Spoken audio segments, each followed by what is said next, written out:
What's going on, everybody? We're back, another video of insurance claims, denials, and wars with big insurance companies.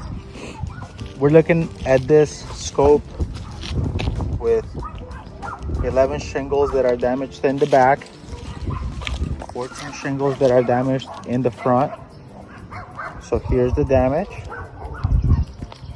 You can see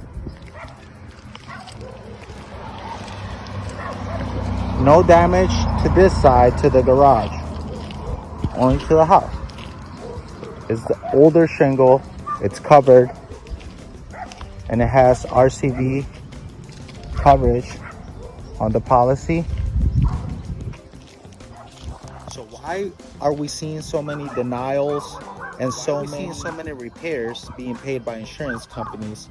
What's going on is that they're getting tired of paying these insurance claims, and we can argue it, we can fight it. We don't have to accept their determination. And that's why you want to call a contractor or a public adjuster to help you with your insurance claim if the insurance company is not cooperating with you.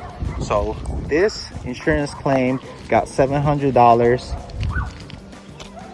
and we're going to reopen the claim with the public adjuster representation and see if we can get this thing covered by insurance. We'll keep you guys posted.